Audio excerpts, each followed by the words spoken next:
Welcome to the Labyrinth. I am your host, Pratham Pado. My guest today is Dr. Alejandro Junger. He's a cardiologist and a holistic medicine man. He's the author of the best-selling book Clean, and he's the creator of the Clean program. Dr. Junger, it's an honor. Welcome to the show. Yes, the honor is mine. Thank you for having me.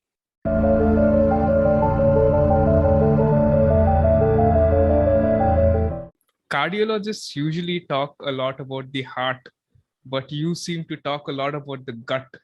How important is healthy gut for you?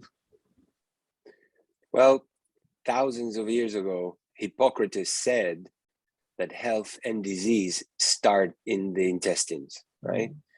And then through my own experiences of getting sick and looking for a natural solution for my problems, I discovered that is completely true.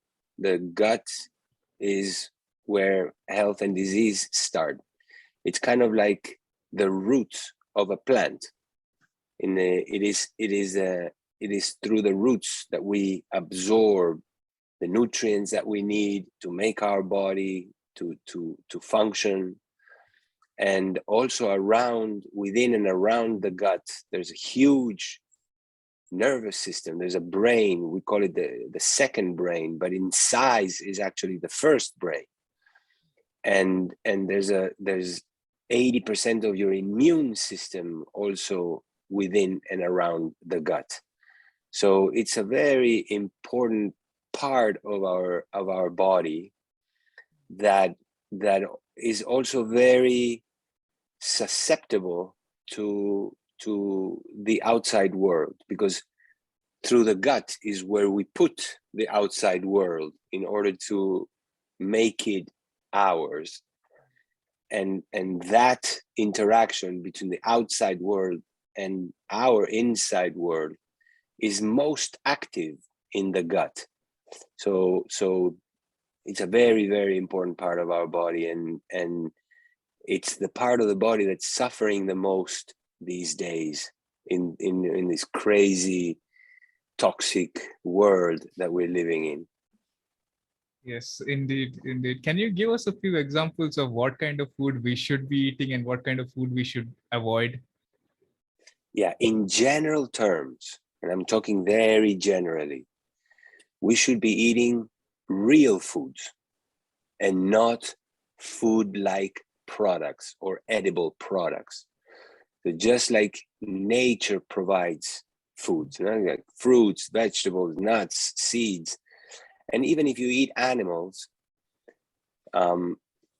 eat them as they are produced by nature and not by human factories, where foods are actually just an ingredient of the stuff that we eat that is full of chemicals in order to, make it last longer in the shelves, taste more addictively, so that the companies that sell them to you continue to sell them to you, and so on and so forth.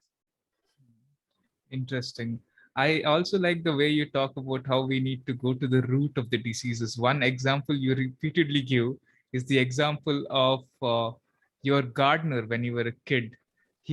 When there was a problem with the tree in your garden, I believe in your native country, uh, and when you informed this to your gardener, he didn't look up at the leaves, he looked down at the roots, right? Not only the roots, but also the earth around them, and our intestines is like an inverted root.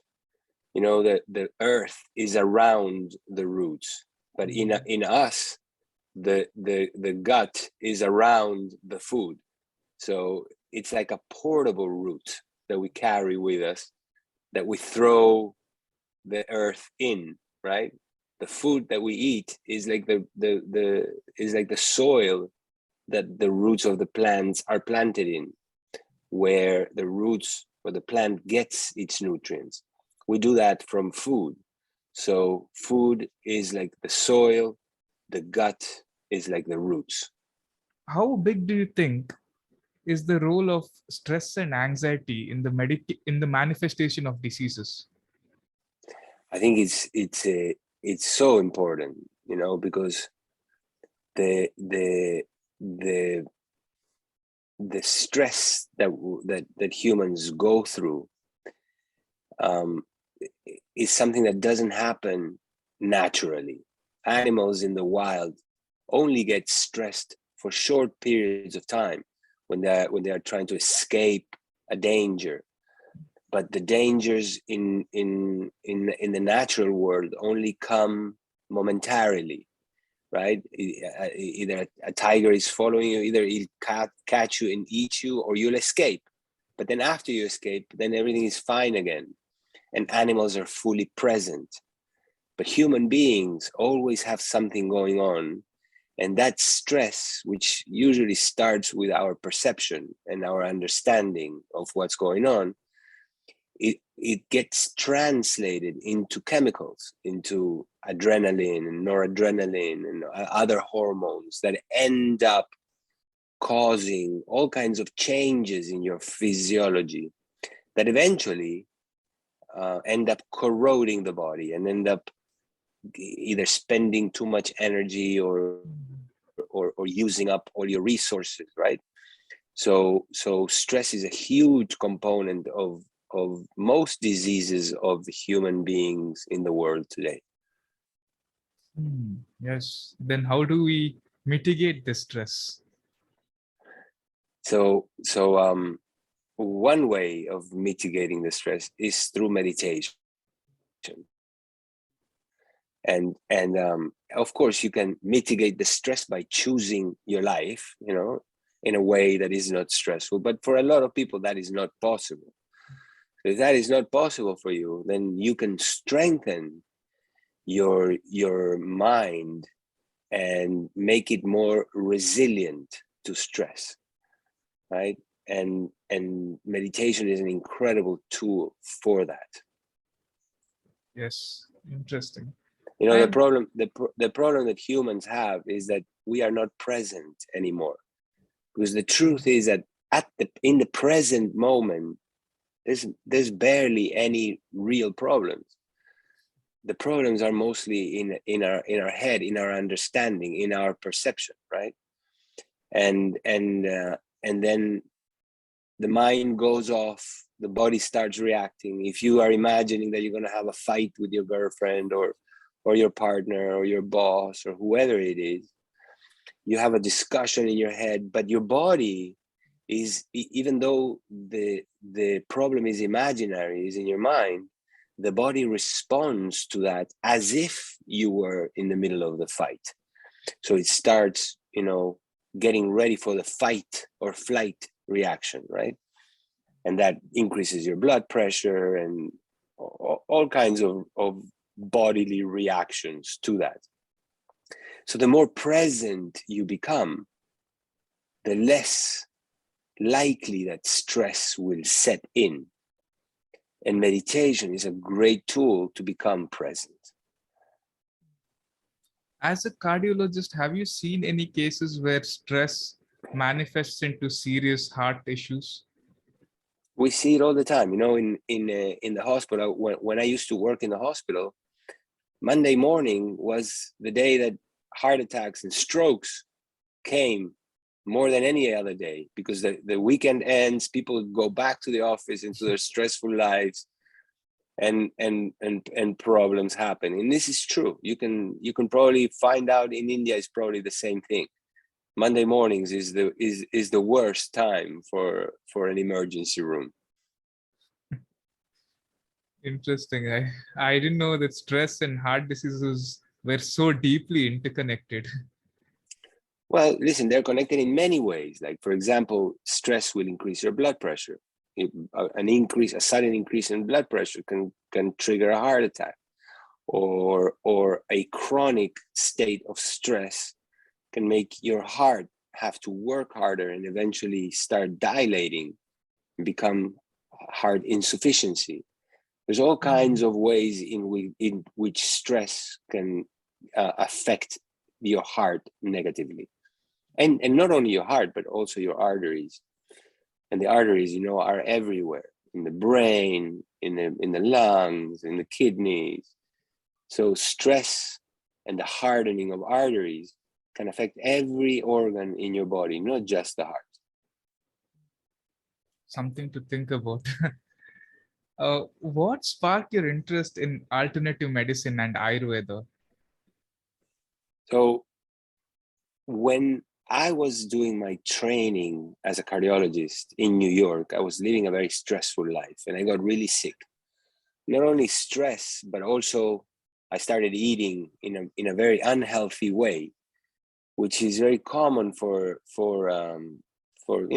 modern life. Eating from supermarkets, eating food-like products, eating lots of stuff, as opposed to eating foods like I used to eat when I was growing up in Uruguay. And as I got sick, I went to see my colleagues, and I was given 7 prescription medications for 3 diagnoses: irritable bowel syndrome, severe allergies, and depression. And I didn't like the idea of having to take pills for the rest of my life. So I started looking for a different solution. And that took me around the world. First stop was in India, and in an ashram in India, where I learned about meditation, and where I interacted with lots of other doctors of different schools of medicine. One of the schools of medicine that the doctors that I interacted with was Ayurvedic medicine. And I saw firsthand how powerful the indications of these doctors were. So that gave me a lot of respect and a lot of curiosity about Ayurvedic medicine. And then I, of course, started understanding that this is a science that's been around for 5,000 years, very successfully. So I started looking more and more into it. And the more I look into it, the more I find that there's an incredible wisdom in Ayurvedic medicine.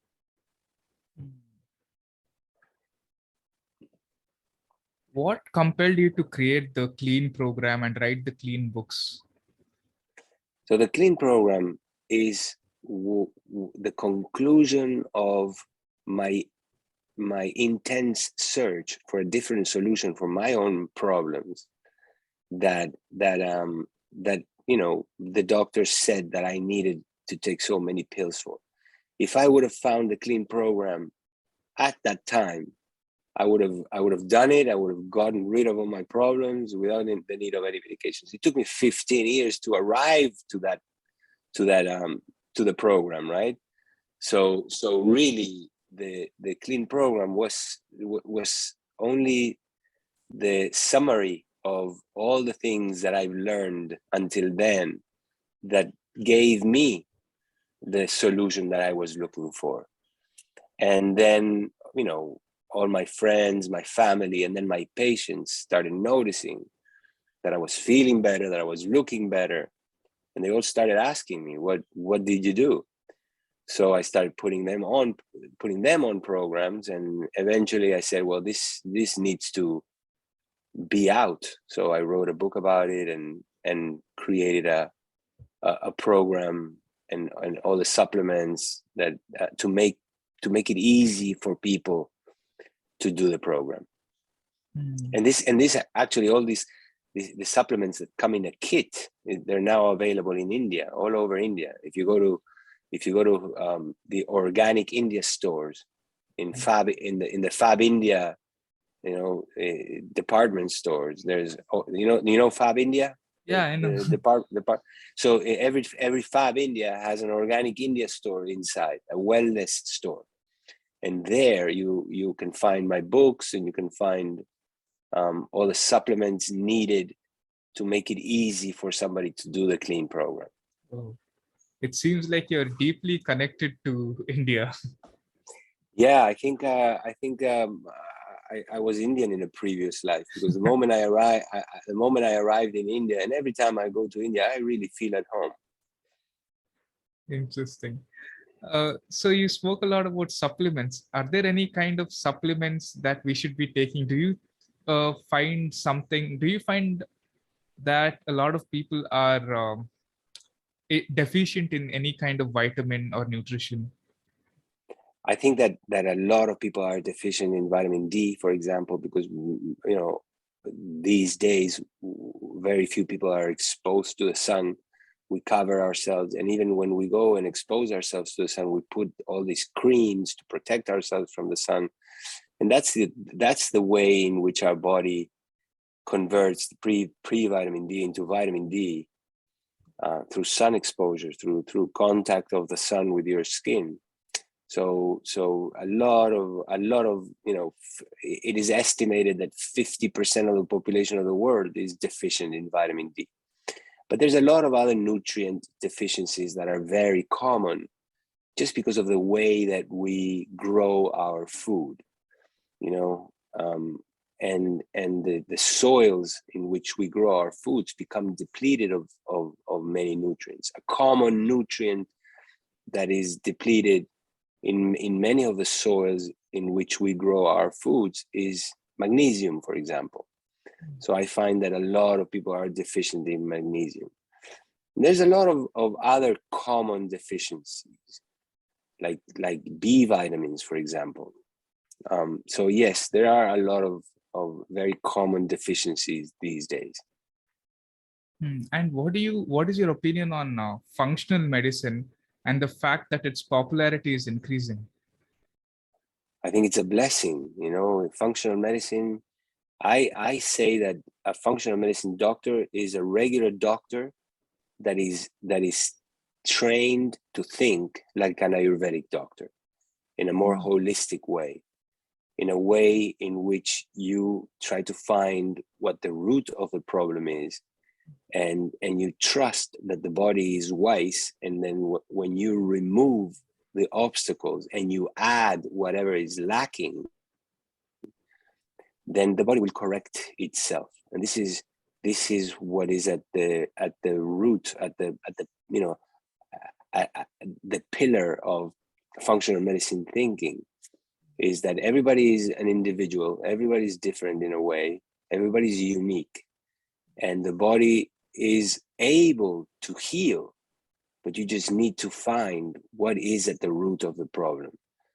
And when that is corrected, then the body heals, right? The two main reasons why we get sick is because either there's something that's blocking the normal functioning of the body, or something is missing. What is the commonest, the most common thing that is blocking the normal functioning of our body is this invasion of chemicals that we are exposed to today, in the air that we breathe, in the water that we drink and that we shower with, in the cosmetics that we use, in the laundry detergents with which we wash our clothes, in the architecture, the materials of how we build our homes and how we furnish our homes. But more than anything, in the foods or the food-like products that we consume, they're full of chemicals, and these chemicals, they block the normal functioning of the body. And the thing is, our body has the ability to detoxify. Our body has the ability to get rid of these toxic chemicals, but you need good nutrition, good absorption for that to happen. And since most people don't get good nutrition, and most people have some damage in their intestines that doesn't let them absorb nutrients efficiently, then we end up with this problem, right? So when you remove the obstacles, mainly when you get rid of all the toxins, or at least reduce greatly the toxins that you are exposed to, and when you add the nutrients that are lacking, then the body can do amazing stuff. It can heal itself. You restore your body's natural ability to heal itself. Yes, the body has a natural ability to heal itself, yet for some reason, we seem to have forgotten this. Since the arrival of COVID-19, natural immunity has become a very controversial topic. Do you think we should refocus on natural immunity, because this word has been excluded in most of the conversations surrounding COVID-19? I think that COVID-19 just pulled the trigger, but the gun was already loaded. And it was loaded with the bigger pandemic that exists and that has existed for many years now, which is the pandemic of the chronic diseases of the modern world. You know, who are the people that get really sick with COVID? They're people that already have pre-existing conditions, right? They're people that have chronic diseases. That is really the problem, because if nobody had chronic diseases, then very few people would be getting sick these days with COVID-19. I completely agree with you. Even in the US, almost 700,000 people died of COVID, but the data suggests that the average person who died of COVID has had not one or two, but four comorbidities like obesity, diabetes, etc. And for some reason, we are not talking a lot about the comorbidities itself, which might sometimes play a bigger role in the death of that person than It's COVID-19. been it's been almost 2 years now since the virus showed up, and if in these 2 years humanity would have put its attention on good nutrition, on detoxification, on stress reduction, we would have seen a completely different scenario today than what we're seeing. Exactly. What can we do to boost natural immunity against not just COVID-19 but diseases in general? Well, it's the same thing. The immune system, which, by the way, 80% of lives within and around the gut, is just one of the systems of the body that is suffering from what I told you about, from stress, from lack of nutrition, from excess of toxins. It's most people are walking around with some degree of injury to their gut, and that triggers the immune system to do all kinds of things. And so, because the immune system is busy doing all kinds of other things, then the virus finds a weakened and not as resilient immune system. I think that the most important thing is really to correct that and to make the immune system more resilient. And that is done mostly through lifestyle, and within lifestyle through nutrition. I think it's all about the mindset, because everyone wants a quick solution. We don't want to go on a walk or exercise. We don't want to change our food. It's so hard. Instead, we want quick solutions. We just want to go to a doctor and get a pill and get rid of the symptoms. Uh, do you think people's attitude and the fact that we've all um, prioritized convenience, and this has made our generation far more lazy? Do you think this is problematic? This is the problem. This is the main problem. Human beings now value comfort more than anything. And comfort is what's killing us. It's what's taking us, taking away the resilience that we used to have as a species.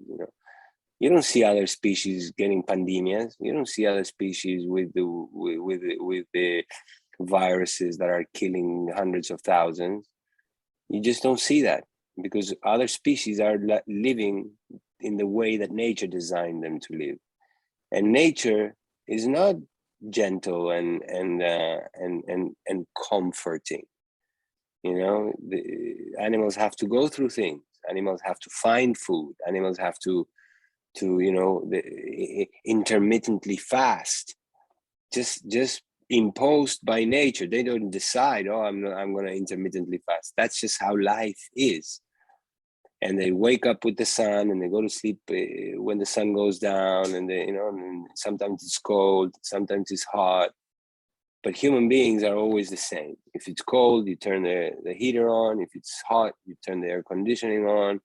We don't have any room, any flexibility. So we become kind of like stiff, and our immune systems are working hard to fight a lot of the problems that we are creating, and therefore we become less resilient. That's the biggest problem of humanity today. Comfort is killing us. What do you think are the benefits of fasting? I think that the body loves fasting because that's the way that we evolved for a long time on the earth. We didn't have food available 24/7 like we have now. There were no refrigerators, there were no supermarkets, there were you like the rest of the animals, we had to find food, and we ate when we found it, and then we fasted when we didn't. Not only that, every religious giant, every religious master, every spiritual master also taught their followers that fasting is important. The Muslims fast for Ramadan, the Jewish fast for Yom Kippur, the Christians fast for Lent. There's a practice of fasting embedded in mostly every religion in the world. So fasting is not only beneficial for the body, but it's also beneficial for the mind and for the spirit, for the soul. I'll be honest with you, I'm not the most disciplined person on the planet. A lot of the times when I eat food, it's not because I'm hungry, it's because I don't know where hunger originates from the stomach or from the mind. Yeah, that's one of the biggest things for most people in modern cities. I'm not saying that hunger doesn't exist. I'm in India. I've seen a lot of people that are hungry, but for everybody listening to this podcast, I challenge you to think that you may not even know what real hunger is. And what you call hunger, when people say, "Oh, I'm starving," "Oh, I'm so hungry," they're not really talking about real hunger. They're talking about the desire to eat, because the body is producing some sensation, and we confuse it with hunger, and then we go and we eat. I agree. Do you believe in the gut-brain connection? Do you think that a lot of the time our food also affects our mood? Definitely. The gut and the brain are connected in so many ways. Not only through the gut and good absorption of nutrients that the brain needs. Like, for example, if you're depleted in magnesium, you're going to have brain problems, because magnesium is very important for the nervous system, right?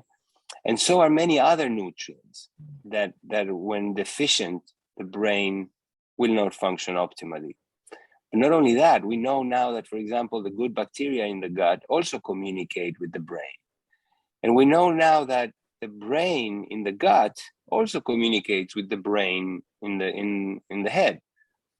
And actually, I don't think there's a big difference between both of them. We actually get a little confused. Sometimes we think certain things are from the brain in the head, but they're actually from the brain in the gut. When I became depressed, I went to the psychiatrist, and he said, "Oh, you have to take this antidepressant that will increase the serotonin in your brain," and he pointed out to his head. But now I know that 90% of the serotonin in the body is produced actually in the brain, in the gut. So yeah, I think that not only they communicate, but I think they're part of the same system, the nervous system. Do you think modern medicine is insufficient, or has it failed us in any way? I think modern medicine is incredible, and I thank God for modern medicine. My mom just had a heart attack, and it affected one of her heart valves. So modern medicine saved her life. She had surgery, she had a valve change, and she's doing great now. If it wasn't for modern medicine, I wouldn't have a mom. The problem is that modern medicine is incredible for acute problems. You break your bones, you go to the hospital, they put metals in their bones, and they can fix you in miraculous ways. But modern medicine is not as good with the chronic problems. So giving pills to people for chronic symptoms is not a really good practice. It doesn't work very well. So modern medicine is really good for acute problems. And the problems of all the problems that humanity is suffering from, only 10% of the problems are acute. 90% of the problems that humanity is suffering from are chronic problems. And we try with modern medicine to use the same tools that we use so successfully for acute problems. When we use them for chronic problems, they're not so successful. The modern medicine is not that modern medicine has failed us. Modern medicine is amazing. We are failing ourselves by trying to use modern medicine where modern medicine is not that good. Then has Big Pharma misled us? Because we see in the past few years, we are seeing that big pharmaceutical companies, their influence is growing and they're marketing pills even where it's not required. Do you think that maybe big pharmaceutical companies are misleading us? Listen, big pharma is not an entity from an extraterrestrial entity. Big pharma is run by people. Maybe your uncle is working in big pharma. Maybe your cousin is working in a marketing company that's making ads for big pharma. I don't really blame big pharma. Yeah, of course there's problems and they lie and they trick you and they doctor the studies and everything, but it's not a problem of big pharma. This is a problem of humanity. We are going through dark period. We are going through what in Indian philosophy is called the Kali Yuga, the dark ages, and it's this confusion that we have that is even producing big pharma. This obsession that we have with making money and creating big businesses. It's not just a problem of big pharma. This is a problem of humanity. Big pharma is just one of its expressions. Interesting. I look at you as a combination of doctor and a healer, and I believe you previously said not all doctors are healers and not all healers are doctors. Can you elaborate this statement? What I see as a healer, what I understand as a healer is somebody that will help the healing process happen, right? It will facilitate the healing. Healers don't heal you, but they can help your own healing powers express themselves, right? And this is what doctors are really supposed to be. But in the confusion of the modern world, medicine and doctors have become business people, and many doctors I see are not that interested in the healing process, but they're interested in having a bigger turnaround and having more patients and making more money. And those doctors are not healers. Those doctors are just businessmen, right? That use medicine as a way of making money. And this is something that's going on all over the world. So the real doctors, the doctors that are really interested in helping and those are the healers. And there's a lot of them. but there's many healers that are not doctors. I agree with that. And right now we see that in modern medicine, and this is not true for all, but for a few of them, people have this very objective, reductionist mindset. Is medicine objective or is it subjective?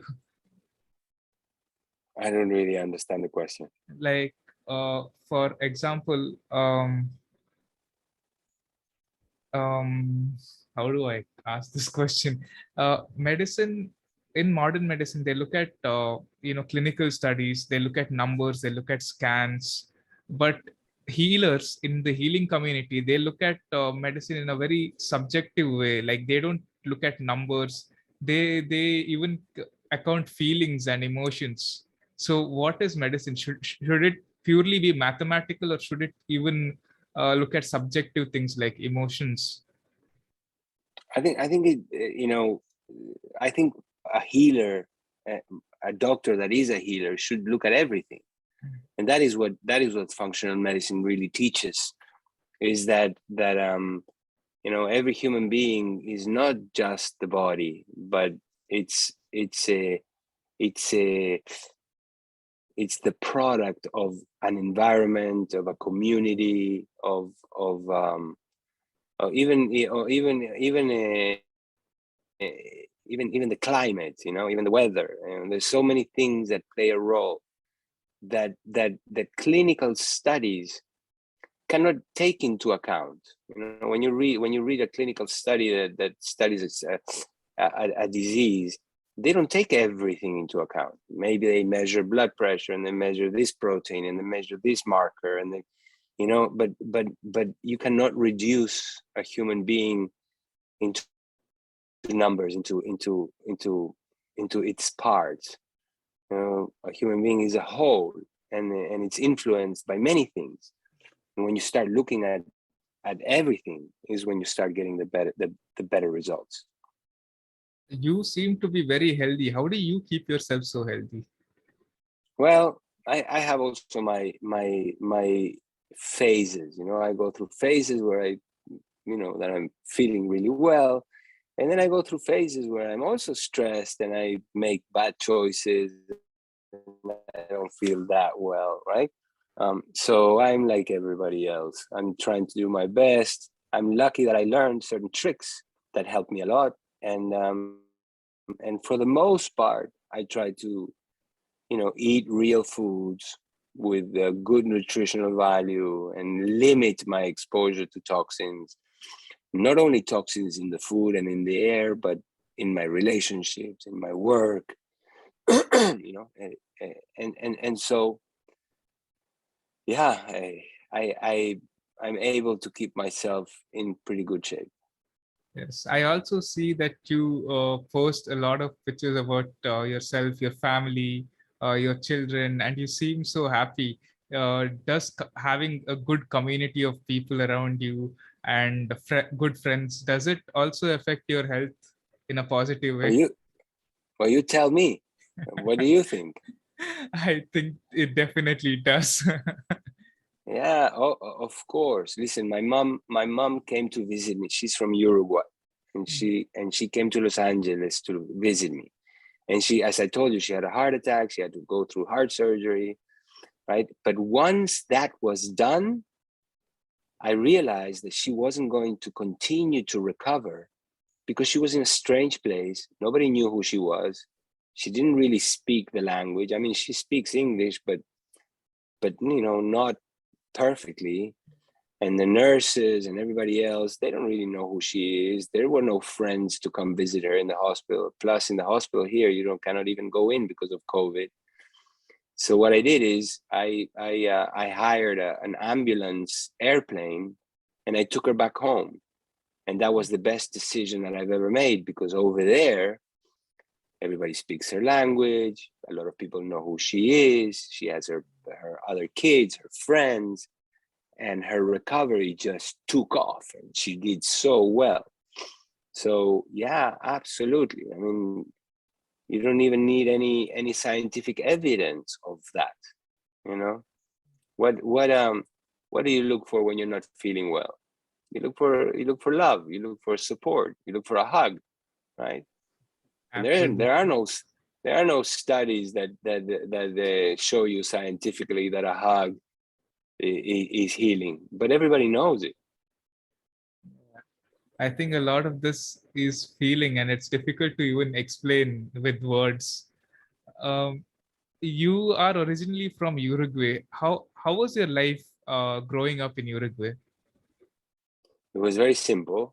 When I was growing up, you know, we lived in a close family and a close community, lots of friends, and my mom would cook every meal. We would eat at the table as a family. It was a very healthy